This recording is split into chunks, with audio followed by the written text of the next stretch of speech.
तो फाइनली भाई 2 साल के बाद एनवीडिया की तरफ से उनके लेटेस्ट 50 सीरीज जीपीयू अनवील हुए सीएस 2025 में। और भाई क्या ही जबरदस्त अनाउंसमेंट्स थे। कुछ स्पॉयलर्स दूं तो भाई DLSS 4, ब्लैकवेल और 1 से 1.5 लाख के भाई RTX 4090 जैसे सेम परफॉर्मेंस अब भाई 50 सीरीज के अनाउंस्ड सबसे सस्ते जीपीयू से मिल जाएगी, जो सिर्फ $500 कुछ डॉलर्स का होगा। वेल ऐसा तो यार हर ही बार बोला जाता है कि नए लॉन्च जो फ्लैगशिप जीपीयूज हैं वो लास्ट के सीरीज का फ्लैगशिप से भाई डबल बेंचमार्क्स देंगे। बट हाँ, ये सब सिर्फ मार्केटिंग गिमिक है या फिर एक्चुअल में परफॉर्मेंस बढ़ेगी, उसकी भाई आज बात करेंगे। बाकी डिस्कस करेंगे वो सभी अनाउंसमेंट्स जो कि एनवीडिया ने अपने इवेंट में करी हैं, इंक्लूडिंग भाई सभी technical details, India pricing, release dates and भाई साथ में आपको DLSS 4 भी समझा दूंगा। सो वीडियो अंत तक जरूर देखना। अपने शोकेस के दौरान भाई एनवीडिया के CEO जेनसन हुआंग ने ये खास तौर पर इलैबोरेट किया कि कैसे उनकी जीपीयूज का इंटीग्रल फंक्शनिंग यूनिट भाई होगा AI। चाहे वो अपस्केलिंग हो, फ्रेम जनरेशन हो या फिर एनर्जी एफिशिएंसी, सब कुछ भाई AI की मदद से ही पॉसिबल हो पाएगा। इस नए सीरीज को उन्होंने ब्लैकवेल फैमिली का पार्ट कहा है, जो भाई पहले मिलने वाली एडा लवलेस आर्किटेक्चर का सक्सेसर होगा। फिर उन्होंने रिवील किया जीपीयूज का लाइनअप, जिसमें अभी के लिए सिर्फ 4 ही शोकेस हुए हैं। RTX 5070 जिसका प्राइस होगा अराउंड $549 या फिर इंडिया प्राइसिंग में बोले तो भाई 60,000 रुपीज, और इसको RTX 4090 के इक्विवेलेंट बताया जा रहा है परफॉर्मेंस में। With the Blackwell family RTX 5070 4090 performance at $549.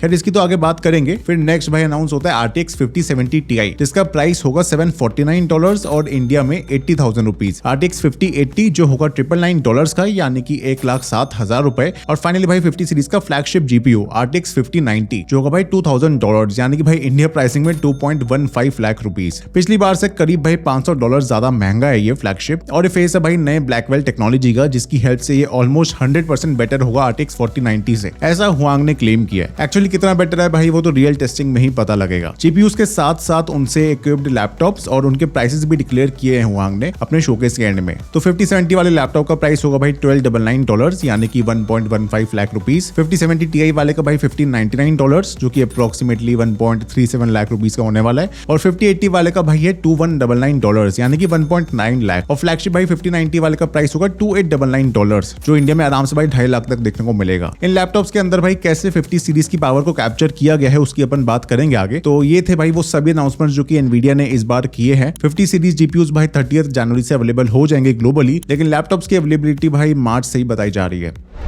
बात करें भाई स्पेसिफिकेशंस की, तो हम यहाँ कंसीडर करेंगे 50 सीरीज का फ्लैग बेयरर RTX 5090। तो 4090 की स्टैंडर्ड 24GB GDDR6X के बदले इसमें मिलेगी भाई 32GB की GDDR7 रैम, जिसके साथ से ये सपोर्ट कर सकता है भाई 1.8 TB/s की मेमोरी बैंडविड्थ। मेमोरी बैंडविड्थ का मतलब होता है कि यार जीपीयू किस रेट पर अपनी मेमोरी और प्रोसेसर के बीच में डेटा ट्रांसफर कर सकता है, जो 4090 में भाई 1 TB/s देखने को मिलती थी, यानी कि 5090 में 80% बढ़ गई है। नोट करने वाली बात यह है कि भाई GDDR7 मेमोरी ना 50 सीरीज के पूरे लाइनअप में अवेलेबल होगी, बस कैपेसिटी में फर्क होगा। जैसे कि 5090 में भाई 32GB है और 5070 में भाई 12GB। अब ब्लैकवेल आर्किटेक्चर और DLSS 4 फ्रेम जनरेशन इसके मेन फीचर्स होने वाले हैं। इसमें एनवीडिया के भाई 5th जनरेशन टेंसर कोर्स और 4th generation ray tracing course भी मिलेंगे। और अगेन भाई ये दोनों भी यार पूरे 50 सीरीज लाइनअप में अवेलेबल होंगे। इसके टेंसर कोर्स भाई पूरे AI बेस्ड होंगे, तो उनकी कंप्यूटिंग टेराफ्लॉप्स की जगह भाई AI टॉप्स में होगी, जिसकी फुल फॉर्म होती है भाई टेरा ऑपरेशंस पर सेकंड। 5090 के AI टॉप्स हैं भाई 3352 ट्रिलियन पर सेकंड, जिन्हें सपोर्ट करते हैं जीपीयू के 92 बिलियन ट्रांजिस्टर्स, जो कि भाई 4090 में 76 बिलियन ये थे। तो ऑलमोस्ट 25% की जंप इधर भी मिली है। फिर इसमें भाई 3 जो है 9th जनरेशन एनकोडर्स और 2 भाई 6th जनरेशन डिकोडर्स भी हैं। CUDA कोर्स भी यार 16,000 से 21,000 तक बढ़ा दिए गए हैं। CUDA कोर्स बेसिकली यार हैंडल करते हैं मल्टीटास्किंग या फिर ऐसे टास्क जो कि जनरेट होते रहते हैं। जैसे कि गेम्स को रन तो मेन प्रोसेसिंग यूनिट करती है, लेकिन टेक्सचर्स, लाइटिंग या फिर कोई और सीन्स ना CUDA कोर्स साथ साथ में प्रोसेस करते रहते हैं। और सीधी भाषा में वो जितने ज्यादा होंगे ना उतना बढ़िया आपका गेम दिखेगा। लेकिन सरप्राइजिंगली भाई जीपीयू बूस्ट और बेस क्लॉक्स RTX 4090 की फास्टर है एज पर स्पेसिफिकेशन। अगर हम अपने जीपीयू को ज्यादा पावर सप्लाई करें वोल्टेज के सेंस में, तो उसकी परफॉर्मेंस और कितनी इंक्रीज हो सकती है ये जीपीयू क्लॉक्स बताती हैं। तो जितनी ज्यादा नंबर भाई उतना ज्यादा बेटर होता है। उस हिसाब से 4090 की बूस्ट और बेस क्लॉक भाई 2.52 और 2.23 गीगाहर्ट्ज की स्पीड ऑफर करती है, लेकिन 5090 में कम कर दी गई है 2.41 और 2.01। अब 5090 में भाई 32GB की ज्यादा न्यू जेन रैम है तो ओवरऑल बेटर बेंचमार्क्स वही ऑफर करेगा, बट भाई सभी कुछ बढ़ा दिया गया है तो फिर ये क्यों कम कर दिया। खैर एनवीडिया रिफ्लेक्स 2 भी इसमें इंट्रोड्यूस होगा जो कि पहले से 75% बेटर लेटेंसी प्रॉमिस करता है अपनी नई फ्रेम वॉर्प टेक्नोलॉजी की मदद से। वैसे एनवीडिया रिफ्लेक्स के लिए भाई आपको एनवीडिया का ही G-Sync मॉनिटर यूज करना पड़ता है, वरना सेटिंग ऑन करने से भी आपको खास डिफरेंस नहीं मिलेगा लेटेंसी में। बाकी ये फ्रेम वॉर्प का फीचर भाई कमिंग सून है, तो आई डोंट थिंक यार उससे अभी कोई टेस्ट भी कर पाएगा। बाकी 50 सीरीज के सभी जीपीयूज भाई 4K डिस्प्लेस 480 हर्ट्ज तक सपोर्ट कर सकते हैं और 8K डिस्प्लेस भाई 120 हर्ट्ज तक। एंड ये दोनों ही फिगर्स भाई 4090 के एग्जैक्ट डबल हैं, सभी अप टू 4 डिस्प्लेस ही सपोर्ट करते हैं। अब कार्ड के डायमेंशंस मत पूछना भाई, छोटा ही है पहले से और बस 2 हैवी ड्यूटी पंखे हैं इसमें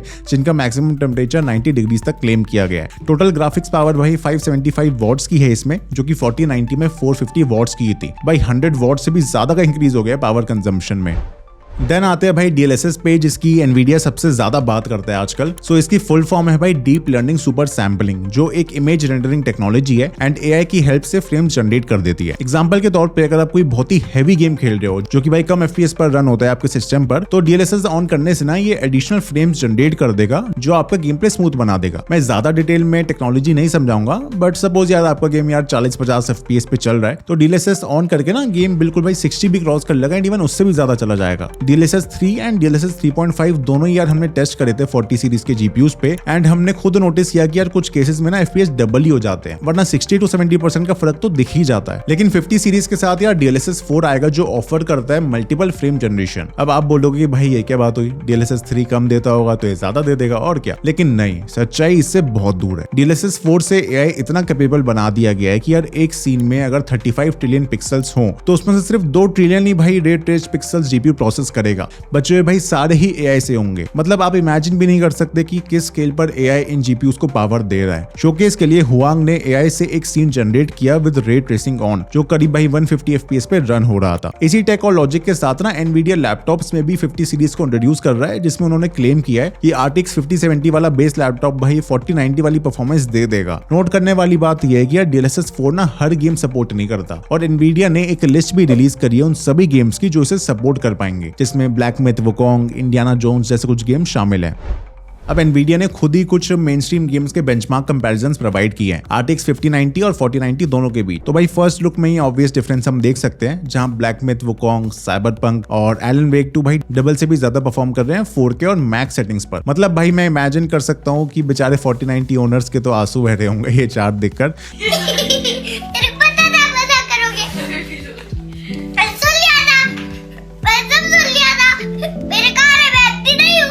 लेकिन वहीं पे भाई प्लेग टेल को रन करने में ना 5090 की परफॉर्मेंस रिलेटिवली थोड़ी सी बेटर हुई है, 20% कह लो बस, जो देखने में तो अच्छा नहीं लग रहा। लेकिन फिर भाई अगर नीचे ध्यान से पढ़े तो वहां पे लिखा हुआ है कि यार प्लेग टेल ना DLSS 4 सपोर्ट नहीं करता। तो जैसा मैंने स्टार्टिंग में ही बताया था कि भाई ये जो कह रहे हैं कि परफॉर्मेंस डबल हो जाएगी, वो DLSS 4 की वजह से हो रही है एंड इसलिए भाई जो गेम्स DLSS 4 को सपोर्ट करते हैं उसमें देखने को मिलेगी। अब मैं मानता हूँ कि यार इनका सेलिंग पॉइंट ही AI अपस्केलिंग और मल्टी फ्रेम जनरेशन है, लेकिन सच्चाई यही है कि यार जो मैक्सिमम परफॉर्मेंस बूस्ट हमें इस नई जनरेशन में दिख रहा है ना, वो जीपीयू की रॉ पावर की वजह से नहीं हो रहा बल्कि AI की वजह से हो रहा है, जिसका मतलब हार्डवेयर एक्चुअली में इतना फास्ट हुआ नहीं है, बस AI की वजह से लग रहा है कि हो गया। इन्होंने खुद एक DLSS 4 अनसपोर्टेड गेम के बेंचमार्क्स भी शेयर किए जिसमें परफॉर्मेंस बूस्ट बहुत कम था, जिसका मतलब भाई नए आने वाले गेम से ये मोस्टली सपोर्ट कर पाएगा, जो एक ड्रॉबैक है यार मेरी नजर में, क्योंकि यार इस लिस्ट के अलावा और भी काफी सारे गेम्स होंगे जो मे बी आप ट्राई करना चाहो, बट उनमें भाई 5090 और 4090 में कुछ खास फर्क नहीं दिखेगा। जैसे सपोज आपका मन करे कि यार GTA 5 को 8K पे खेलूंगा और बिल्कुल मैक्सिमम सेटिंग्स पे, तो मेरे को 400-500 FPS मिल रहे होंगे, बट यार वो DLSS 4 सपोर्ट ही नहीं करता, तो कैसे करोगे।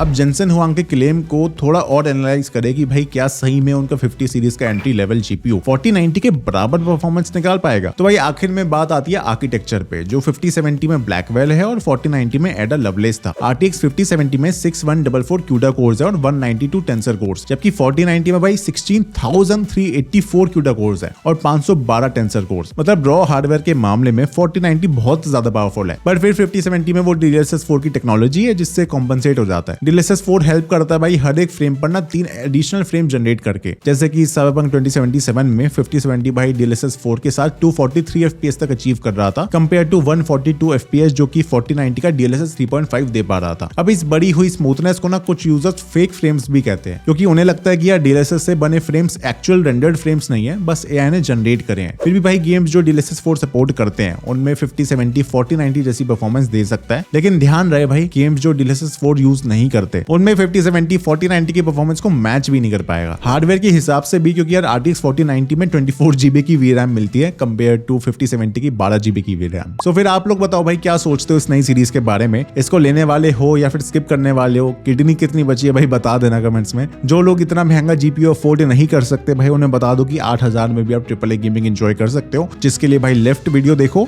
और एक प्रीमियम गेमिंग माउस देखना है तो भाई राइट वीडियो में दिख जाएगा जहां मैंने 7000 का माउस ट्राई किया था। ये वीडियो अगर आपको पसंद आई तो भाई लाइक कर दो, टेक फॉर गेमर्स चैनल को सब्सक्राइब कर दो, मिलता हूं आपसे अगली वीडियो में, तब तक के लिए भाई टाटा बाय बाय।